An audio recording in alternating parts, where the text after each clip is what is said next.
Fala aí, galerinha, beleza? Eu acabei de falar no último vídeo que eu ia demorar um pouco até falar sobre narrativa e coisas do tipo, mas como eu sou um cara muito gente boa, eu tava aqui folheando o livro e me deu vontade de falar um pouco, tá? Eu vou falar rapidamente pra vocês sobre encontros, tá? Eu vou falar sobre encontros e depois eu acho que hoje ainda eu devo fazer mais um vídeo falando rapidamente sobre os ambientes de cenário. O que são encontros, gente? Vamos entender que Reino de Ferro ele lida basicamente com três tipos de encontro. Quem já viu aventuras da White Wolf para sua linha do World of Darkness, do Mundo das Trevas, vai ver que eles ditam três tipos de encontro, três tipos de atributo para uma aventura: o atributo social, o atributo físico e o atributo intelectual. Então, na capa da aventura, você tem como ver a quantidade de bolinhas e saber qual é o teor, qual é o tom daquela aventura. Basicamente, Reino de Ferro, uma aventura, você vai ver que ela é dividida entre encontros sociais, encontros investigativos e encontros de combate, ok? Basicamente, gente, é tudo que a gente já utiliza dentro dos nossos jogos. A única diferença é que ele coloca isso no topo de uma cena para que isso facilite a compreensão do narrador. Lembra muito as aventuras, né? O sistema, o Adventure System da White Wolf, ok? Do Storytelling Adventure System, o SAS, lembra bastante isso, ok? Então vamos lá. O que são encontros sociais? Gente, encontros sociais são encontros sociais. São encontros que estão ligados ao roleplay, ok? É um encontro onde não existem, o foco daquele encontro, vocês vão falar, vão ter um encontro com o chefe da guilda que tá tendo muita corrupção e parte do seu comércio está fugindo e ele quer saber para onde está desaguando aqueles objetos, né? Os livros de contas dizem que ele tem pego um serviço X, mas o que ele entrega não é o que ele tem pego para entregar. Então, no processo da entrega tem coisa sumindo. Você vai encontrar com ele, você vai conversar, e você vai fazer perguntas, e aí vão ter testes, às vezes, de negociar, vai ter um teste, às vezes, de ofício, ligando ao objeto em quesito, pode ter haver um teste de pesquisar para olhar os livros de conta, pode haver um teste de negociar para conversar com o homem e ver se ele abre as portas definitivamente sobre as contas dele, pode haver subornar, pode haver um teste de interrogar. As perícias sociais em Reino de Ferro, elas são quase 10, se não me engano aqui de cabeça agora, e não existe uma linha definitiva. Às vezes no livro vem dizendo assim, a perícia que melhor se adequar, utilize tais NAs. Entretanto, esse personagem não está aberto à sedução, ou se você tentar intimidá-lo ou utilizar de violência, a dificuldade será aumentada. Então deixa muito a como o grupo vai lidar. Se eu estou tentando subornar, se eu estou tentando intimidar, se eu estou tentando seduzir, tudo vai depender de como eu levo o andamento disso tudo, ok? Basicamente, as aventuras em Reino de Ferro, você vai perceber que às vezes existem assim, uma perícia indicada, é como se fosse a mais indicada para aquela situação, e uma perícia que chega próximo. Normalmente, essa perícia indicada é 2 pontos, a dificuldade é 2 pontos menor do que essa. Então, por exemplo, eu tento encontrar um rastro de sangue, seguir um rastro de sangue até uma carruagem. O ideal seria até rastrear, mas eu poderia fazer isso com detectar, entende? Eu posso às vezes usar alquimia e medicina para saber que alguém foi drogado, mas o ideal seria alquimia, mas a medicina também me serve, ou ciência forense. Então você vai ver que nas aventuras isso existe e é legal incentivar isso aos jogadores, ok? É legal não dar toda a informação ou dar mais informação para quem tem a perícia mais indicada, ok? Então perícias sociais é exatamente isso. É interessante ao narrador ler e debulhar as perícias sociais, porque normalmente o seu funcionamento é um pouco diferente. Normalmente as NAs, né, os números alvos de um teste social, é um equiparativo ao seu valor versus o valor daquela pessoa. Então, se eu tento seduzir, lembrando que seduzir no jogo, gente, é uma arma de sedução.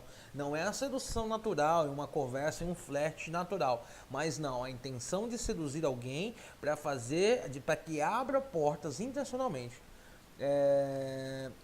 A minha NA vai ser baseada na diferença entre o meu valor de sedução e o valor de sedução do alvo. Então, se ele tem uma sedução muito alta, ele não vai cair nos meus flertes. A mesma coisa serve com intimidação. Então, a maioria dos testes de sociais levam referência a isso. Além disso, os testes sociais, alguns deles como etiqueta, por exemplo, permite que você faça testes sem ter ponto. Entretanto, se você falhar, a consequência é bem pior. Entende? Então alguém que tem etiqueta entra dentro de um salão dos nobres e tenta falar o que não sabe e fale, ele vai falhar, vai cometer uma gafe, mas passa batido. Alguém que não tenha ponto em etiqueta, se ele falhar vai ser bem pior. Acontece a mesma coisa com subornar. Se você tenta subornar alguém e não tem ponto, normalmente é como se você tivesse falhado por 5 pontos ou menos de diferença. Lendo o livro você vai entender, quem está com o livro na mão vai entender o que eu estou querendo dizer. Mas basicamente as perícias sociais elas funcionam de uma maneira muito interessante, muito legal para um jogo Roll and Keeper. Eu nunca tinha visto perícias sociais trabalhando desse jeito. Perícias investigativas é aquela parte do jogo bem clássica, aonde a gente investiga, ok? Você vai olhar os livros de conta, é como se você fosse a primeira etapa. A primeira etapa você vai falar de tudo que é social com o homem. O homem chega, ele fala que ele tem problema com funcionários, tem um funcionário dele que sempre inventa desculpas. Ele fala que tem um outro funcionário que é um ex-ladrão saqueador de estradas. Ele diz que os livros de conta dele estão guardados com o contador. E ele fala várias coisas e a gente define, ok? Aí digamos que terminou o encontro com ele, agora a gente vai atrás desses funcionários, agora a gente vai atrás das rotas de viagem, a gente vai atrás do contador. Aí entra a parte investigativa. Não que não vai ter roleplay, é óbvio que vai ter, mas o foco daquela cena, daquele ato, daquela cena é a parte investigativa. Aí eu vou fazer teste de rastrear, posso fazer teste de falsificação, posso fazer teste de ciência forense, de medicina, entendeu? Então o foco é esse, o foco é eu ligar agora é encontrar pistas, basicamente isso. E por último, os encontros de combate. Obviamente, às vezes as pessoas desmerecem muito essa parte de combate. E principalmente jogadores ou narradores mais narrativistas, ou que gostam mais de narrativa, e esquecem que essa é uma parte realmente importante. Se eu não me engano, o Monte Cook diz que nós damos tanta importância ao combate, porque é quando as regras são colocadas realmente à prova, aonde cada ponto, cada coisa importa, porque está ligado à vida e morte de NPCs e personagens jogadores, ok? O livro ele nos apresenta que é o seguinte: encontros em Reino de Ferro é bem diferente de um encontro em Dungeons and Dragons, por exemplo, ok? Os encontros eles não devem acontecer normalmente de maneira totalmente aleatória, ou às vezes micro encontros, vários inimigozinhos pequenos dentro de uma dungeon, por exemplo. Os encontros de Reino de Ferro entende-se que foi um encontro, tipo um tiroteio de western. Ele não acontece do nada. A situação vai acontecer, o narrador ele tem que pensar como os inimigos qual é a estratégia que eles vão utilizar.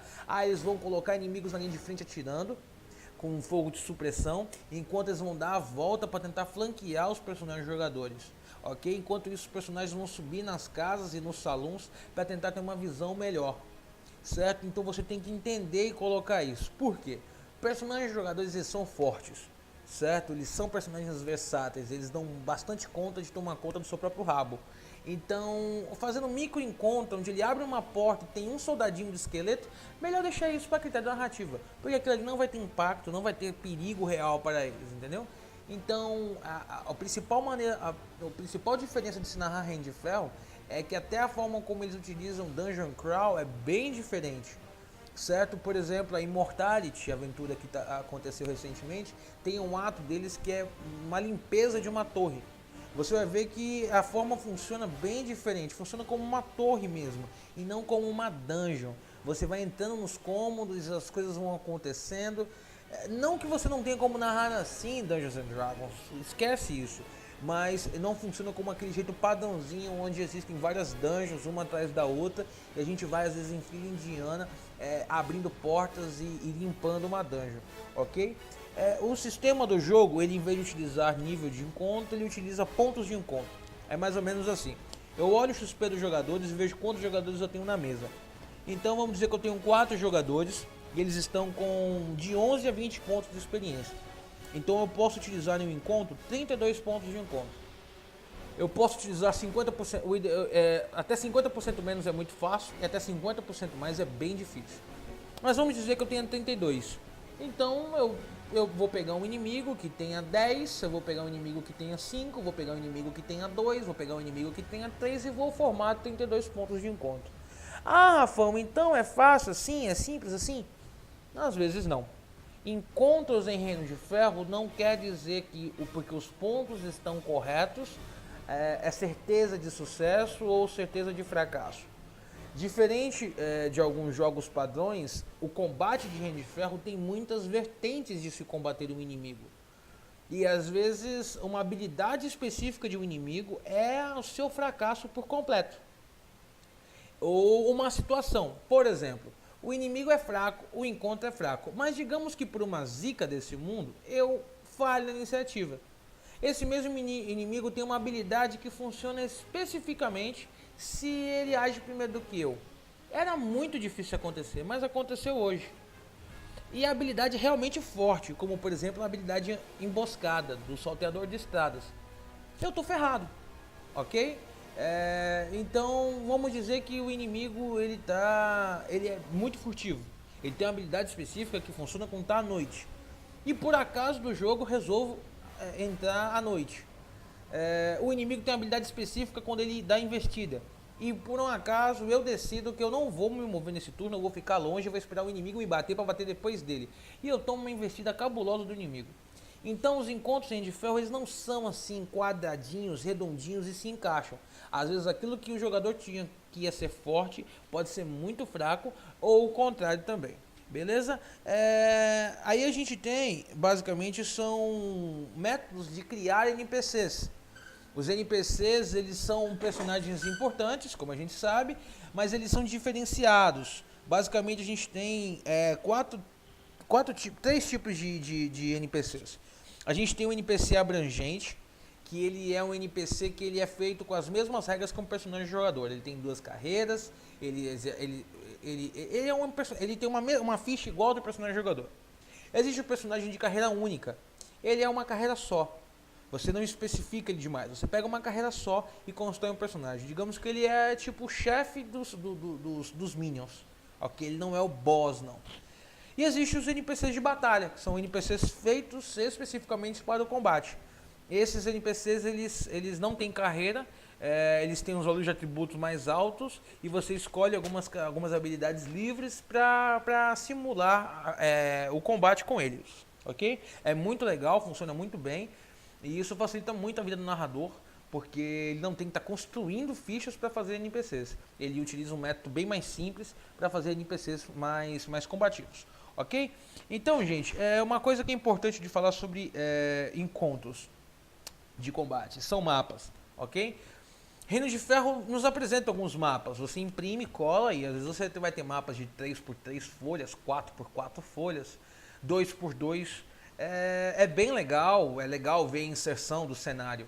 É bem diferente dos tiles de D&D, porque eles não possuem quadriculados, eles não possuem nada.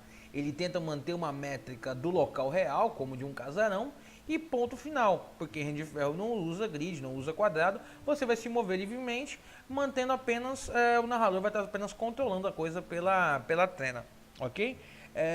Mas na maioria das vezes você não tem um mapa pronto, ou não vai imprimir o mapa, você vai desenhar o mapa. Eu normalmente, ou eu utilizo um pedaço de vidro, ou eu uso essas mesas de tampa de mármore, ou mesa de madeira, não faz questão. E eu uso aqueles pincéis, aquelas canetas de pincel de quadro branco, e eu risco com ela, ok? E com isso pronto, eu tenho um cenário, funciona assim sempre funcionou no meu grupo. A única coisa que o narrador ele precisa ter em mente é que ele precisa ser justo com as suas medidas. Se ele vai fazer um quadrado, tenta fazer um quadradinho, mas não precisa ser muito específico não. Mas seja justo. Se encostou, encostou, ali é a parede, aqui é a mesa, isso funciona perfeitamente. Eu sempre tive problema com números, eu sempre descrevi cenas, às vezes tinha problema em lembrar, e depois que eu passei a desenhar isso, nunca mais eu tive problema, ok?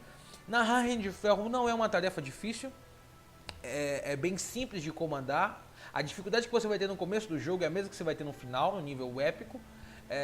A maior dificuldade está em estar antenado com os jogadores estão antenados com vocês. Depois que isso acontece e todo mundo está entendendo como é que funciona a mecânica do jogo, ela funciona de uma maneira muito simples, mesmo que utilize todas as regras do jogo, que é o que acontece na minha mesa. Todas as regras que estão no livro a gente utiliza, não exclui nada. E funciona perfeitamente nos combates. Ok? Esse foi uma maneira bem simples de falar para vocês como é que lidam com encontros. Eu vou aproveitar o dia de hoje e vou fazer mais um vídeo falando sobre as facetas mais básicas do cenário, como começar um jogo, qual os principais ambientes, ok?